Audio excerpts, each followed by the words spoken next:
Salut à tous, on se retrouve aujourd'hui pour l'épisode 16 de Retour en vide-grenier. Aujourd'hui un petit épisode, mais j'ai bon espoir d'y trouver pas mal de choses. On fait un vide-grenier de 50 à 100 exposants aujourd'hui. Et demain on fera un vide-grenier un peu plus imposant d'à peu près 200 à 300 exposants. Aujourd'hui vous l'avez donc compris, on fait un vide-grenier qui se déroule un samedi. On va voir si on peut trouver de bonnes choses. J'espère qu'il y a pas mal de chineurs et de revendeurs au boulot.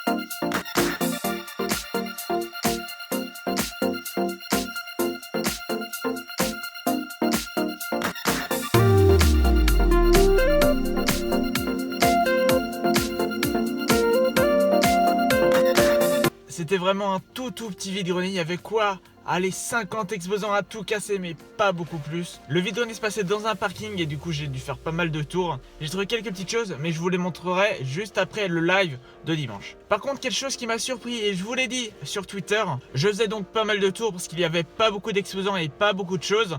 À chaque fois, les exposants continuaient de se mettre en place. Un truc assez bizarre, je tourne autour du vide-grenier. Il y a un stand dans un coin qui commence à se mettre en place. J'attends qu'il se soit bien installé pour aller les voir. Et là, je vois plein de monde qui va vers ce stand. Du coup, je m'approche, je me demande qu'est-ce qu'il peut y avoir d'intéressant pour qu'il y ait autant de monde. Il y a des gens qui sortent quelques DVD, mais voilà, en gros, il n'y avait pas grand-chose. Je vois pas pourquoi il y avait toute cette émulation. Je m'avance, je regarde au loin parce que j'étais pas forcément le plus avancé sur ce stand. Et là, il y a quelqu'un qui me tape l'épaule. Au départ, un dixième de seconde, je me suis dit, il y a personne qui doit faire ce vide-grenier que je connais. Du coup, je me retourne, là, c'est un mec, je tairai le nom, je tairai comment il est, machin, c'est juste un mec. Il me dit, arrête de filmer. Alors déjà, comment tu sais que je filme? En plus, le pire, c'était que j'étais même pas en position de filmer. Et puis de toute façon, j'ai le droit de filmer, hein. C'est une place publique, je filme personne. Bon, du coup, au départ, tu le sens mal. Le mec me veut des noises. Et en fait, à ce qu'il m'a dit pas du tout, c'est juste un collectionneur de jeux vidéo qui voulait pas se retrouver dans une vidéo. Sachant que je filme le sol et qu'il est plus grand que moi, il y a très peu de chances qu'il se retrouve dans une de mes vidéos. De toute façon, si dans mes rushs il y a un visage qui est visible, je le floute ou alors je recadre la vidéo pour qu'on ne le voit plus du tout. Donc je vois pas pourquoi il commençait à s'agacer comme ça. Agacer, hein, c'est un bien grand mot. Alors de toute façon, tu te reconnaîtras dans cette vidéo vu que tu connais la chaîne et ça m'a fait extrêmement bizarre. La chaîne cinéma, Retour vers le futur, quelque chose comme ça. Tu te dis, oh putain, ça y est, ils me connaissent dans la clique des revendeurs. En fait non, c'était un collectionneur donc ça va. Mais du coup il connaît ma chaîne, il regarde des fois les vidéos et il met des pouces bleus à ce qu'il m'a dit. C'est toujours sympa. Et du coup je pense que c'est comme ça qu'il sait comment je filme mes vidéos. Et c'est là qu'on se rend compte qu'une chaîne YouTube ça peut être à double tranchant parce que voilà, ça peut être bénéfique parce que t'as des abonnés, t'as une communauté qui est derrière toi, qui te soutient et puis qui te fait avancer aussi dans tes vidéos. Mais d'un autre côté il y a du négatif parce que forcément voilà, tu te dévoiles entre guillemets tes petits trucs pour filmer, voilà, pour chiner, etc. Donc voilà, j'ai beaucoup parlé, j'essaierai de couper tout au montage pour que ça soit bien. Mais voilà, si toi, la personne qui regarde sûrement cette vidéo, n'hésite pas à la commenter du coup. Et si t'attends de moi que j'arrête de filmer à tous les vide-greniers, et bah je peux te dire que c'est pas près d'arriver. Mais je pense pas que c'était ta demande, donc pas de soucis. Et puis de toute façon, dans ce vide-grenier là, il y avait pas grand monde, donc il y avait pas grand chose à filmer. On se donne donc rendez-vous demain, mais dans quelques secondes. Petite pause pour vous dire que je viens de rentrer du boulot. Bon ça en vrai on s'en fout hein. C'est juste pour vous dire qu'actuellement il est 1h30 du matin. Je rentre chez moi, je vais dormir. Et demain donc le dimanche, je me lève à 6h30. Du coup ça va faire seulement 5 heures de dodo. Et comme j'ai l'habitude de dire, ça va piquer. Vous l'entendez, il pleut un petit peu, même un petit peu beaucoup. Mais vous le savez, hein, quand il s'agit de vide-grenier, moi, j'y vais tout le temps. Et puis là, la pluie est pas très forte, donc ça va. J'espère quand même qu'il y aura beaucoup d'exposants. Il est actuellement 7h15. J'ai à peu près un quart d'heure pour y aller, un quart d'heure, 20 minutes. Donc du coup, sur les coups de 7h30, je pense que j'y serai. Un vide-grenier de 200 à 300 exposants, mais quand il y a de la pluie, il y en a beaucoup moins. J'espère quand même qu'il y aura pas mal de monde et que je pourrai faire de meilleures affaires que ce samedi. De toute façon, hein, on a sorti le parapluie. A tout de suite.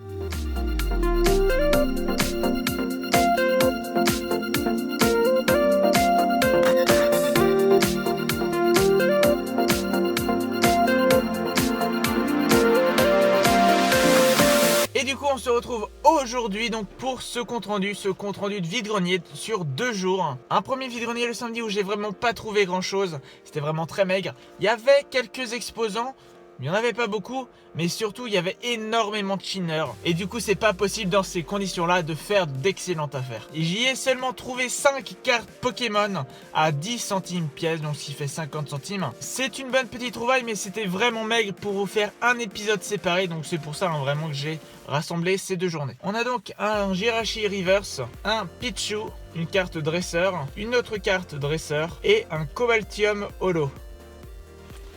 L'effet holo se voit pas forcément bien. Du coup dimanche c'est le dernier vide-grenier de la mi-saison. J'ai à cœur de venir tôt aussi pour aller chiner et pour ne pas avoir de regrets de se dire merde j'aurais dû me lever plus tôt. Parce que je me rends de plus en plus compte que ça commence à évoluer les vide-greniers et que à 30 minutes tu peux perdre une affaire. Mais bon j'ai pas trop à me plaindre. Mon sac est rempli à ras-bord, il est super lourd. Et vous l'avez vu dans la miniature, il y a énormément de Disney encore une fois. Mais il n'y a pas que ça, il y a du booster, des cartes Pokémon et des Blu-ray. Et une petite chose insolite. On va donc commencer avec les cartes Pokémon. J'ai pu trouver des cartes Pokémon dans ce vide-grenier. C'était vraiment très maigre. Parce qu'au final, je suis arrivé... Tout le monde avait déballé, mais par contre, il y avait plein de bâches. Parce que du coup, il y avait le crachin, donc du coup, vous le comprenez bien, les gens protègent leurs affaires en attendant une petite éclaircie. Et du coup, il y avait pas mal de chineurs sur place et voilà, je tournais dans le vide-grenier, Et puis si c'était pas moi, je savais direct que la personne allait prendre les plus intéressants. Mais j'ai pu quand même en trouver sur différents stands. Donc c'est pas énorme, hein, mais bon, c'est déjà ça. Pour 20 centimes, une petite holo, une pop 9, Tiplouf. Dans un autre stand, je trouve d'autres cartes Pokémon. La dame me dit 50 centimes pièce. Non, il n'y a pas d'ultra rare. Ce qui est vraiment dommage. Mais vraiment 50 centimes pièce, mais c'est trop cher. C'est pour ça que j'ai dit à la dame, est-ce que ça vous intéresserait 10 centimes pièce? Parce que voilà, c'est les prix que je mets. C'est pas un prix de voleur. Mais voilà, 50 centimes, c'est...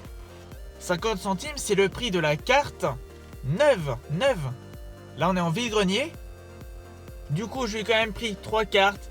Pour 70 centimes le lot. Au départ, elle m'avait dit 20 centimes, je crois, donc ce qui faisait du 60 centimes. Elle m'a demandé 70 centimes. Bon, il y en a une quand même qui est bien sympa, donc ok, j'ai accepté 70 centimes. Alors, les deux pas très intéressantes. Un Ortide. Alors, c'est quand même une carte Wizard, donc c'est quand même vachement cool. Hein. Et un Caninos du set de base. Du coup, vous vous doutez bien que 70 centimes pour ces 2 cartes, c'est vraiment très cher payé. Mais j'ai aussi pu récupérer celle-ci, c'est une holo de Jungle, donc bloc Wizard. C'est le Scarabrut, vraiment très content. Un effet holo qui est intact. Bon, la carte est en bon état, on va dire, hein. C'est pas de l'excellent état non plus. Et enfin, on va terminer pour les cartes Pokémon dans un stand où j'ai trouvé les cartes à 10 centimes pièce. C'est le stand où j'ai trouvé le plus de cartes, mais il n'y avait pas forcément des trucs hyper intéressants. Du coup, une carte dresseur, une autre carte dresseur, un Parasite de Jungle, un Macronium de je ne sais plus quelle édition. Il me semble que c'est Neo, mais Neo je sais pas quoi. Et une petite trainer holo. Voilà, très sympa. On va continuer avec un petit objet insolite. C'est la cuillère Nutella. Voilà, pour racler le pot carrément. Bon, moi je l'ai payé 1 €, ce qui peut paraître cher. Mais bon, c'est vrai que c'est des produits qu'on trouve pas souvent, donc du coup c'est quand même assez cool. On va maintenant passer à des Blu-ray. Des Blu-ray que j'ai acheté sur le stand d'une dame que je vois très souvent en vide-grenier. La dernière fois que je l'ai vu, c'était pour l'épisode 14. Donc voilà, hein, ça fait 2 épisodes. C'est là notamment où je lui ai acheté Voyage au centre de la Terre 2 en Blu-ray. C'est également à cette dame que j'ai acheté le premier Spider-Man en Blu-ray. Il y a de ça quelques épisodes, quelques saisons. Il me semble que c'était l'année dernière ou l'année d'avant. Et du coup, là, elle avait encore des Blu-ray. Je lui en ai pris 3. Alors, c'est des Blu-ray qui viennent de chez Nose, qui ont été déballés. C'est une personne qui vend les Blu-ray 2 € pièce. Donc, c'est un super prix. Au départ, je lui ai pris L'amour, c'est mieux à 2. Voilà, un film avec Clovis Cornillac, Manu Payet et Virginie Efira. Et j'ai également trouvé Juno. Juno, un film de Jason Reitman qui est vraiment excellent. Si vous ne connaissez pas, allez direct regarder la bande-annonce après cette vidéo. Et je pense que ce film va vous plaire. C'est une édition Blu-ray, mais DVD également, donc c'est vraiment cool. Du coup, si vous calculez bien, ça fait donc 4 € pour ces 2 Blu-ray. Ce qui est vraiment pas cher. Hein. Et au final, je repasse après quelques tours dans le vide-grenier, je repasse dans son stand. Et je remarque un film qui ne m'avait pas tilté au départ, mais un film qui est vendu 7 € à Nose. Donc 7 € c'est vraiment cher. C'est le film Crazy Heart avec Jeff Bridges et Maggie Gyllenhaal. Un film également Blu-ray DVD. Je ne connais pas du tout, mais je lui ai proposé de le prendre pour 1 euro, sachant que j'avais déjà acheté chez elle. Du coup, voilà, ça faisait 5 euros les 3. Elle a bien accepté, donc c'est vraiment cool. Au final, 5 euros pour 3 Blu-ray, c'est vraiment un excellent prix. On va maintenant passer au petit achat insolite et au petit achat où je suis quand même un peu dégoûté d'être passé que tardivement. C'était un stand, les personnes commençaient de déballer au fur et à mesure du vide-grenier. Je suis allé que très tardivement dans ce stand, quand vraiment ils avaient fini de tout déballer, d'enlever les bâches, etc. Et je suis tombé sur ces cartes. Alors je ne sais pas si ça va vous dire quelque chose. C'est des cartes Pocahontas, avec notamment, et c'est marrant, des cartes avec effet 3D, comme j'ai pu vous présenter dans ma vidéo d'ouverture de booster. Et du coup j'ai demandé le prix, la personne m'a dit 10 centimes. 10 centimes pour le lot. Donc bah du coup la réflexion était rapide, j'ai pris tout de suite. Mais 10 centimes ce n'est pas que pour ça et c'est pas le plus intéressant. 10 centimes c'était également avec un booster scellé Pocahontas. Donc Skybox. Vraiment hyper content de l'avoir, voilà. Je ne connaissais pas du tout l'existence de ces boosters. Et pourquoi je suis dégoûté? Juste parce que je l'ai trouvé tout seul. Du coup, je l'ai pris direct. J'ai demandé s'ils en avaient d'autres. La personne m'a dit qu'ils avaient tout vendu aujourd'hui. Du coup, à 10 centimes le booster, je suis vraiment deg.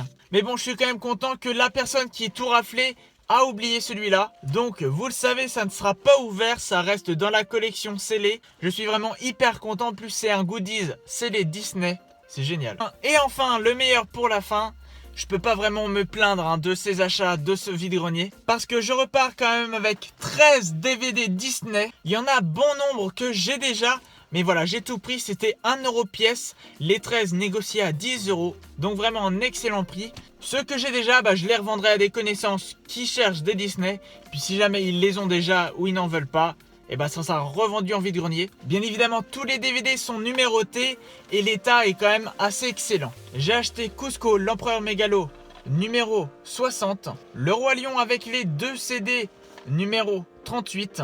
Une édition cartonnée de Wall-E, numéro 94. Réponse, numéro 101. La Belle et le Clochard, numéro 59, Ratatouille numéro 90, Rox et Rookie numéro 89, Lilo et Stitch numéro 65, Le Monde de Nemo en édition collector double DVD numéro 72, La Fée Clochette numéro 93, Frères des Ours numéro 73 et l'édition collector double DVD de Les Indestructibles numéro 78. Du coup ça fait 12 DVD Disney et je me suis également trouvé le volume 1 de la collection des courts-métrages Pixar. Donc voilà, avec 13 courts-métrages. Donc c'est génial. Donc voilà, encore une fois, beaucoup d'achats Disney, beaucoup d'achats en général. Je suis presque à une vingtaine d'euros dépensés aujourd'hui. Mais bon, les prochains vide-greniers sont pas avant 2 mois, vers fin août. Du coup, je suis extrêmement content d'avoir trouvé tout ça. J'ai pas trouvé de carte Yu-Gi-Oh, ce qui est vraiment dommage.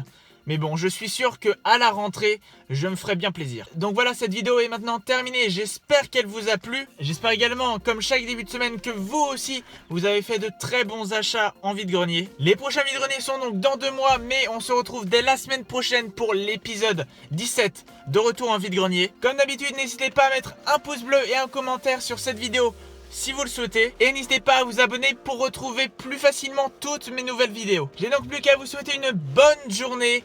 Surtout, portez-vous bien. Ciao.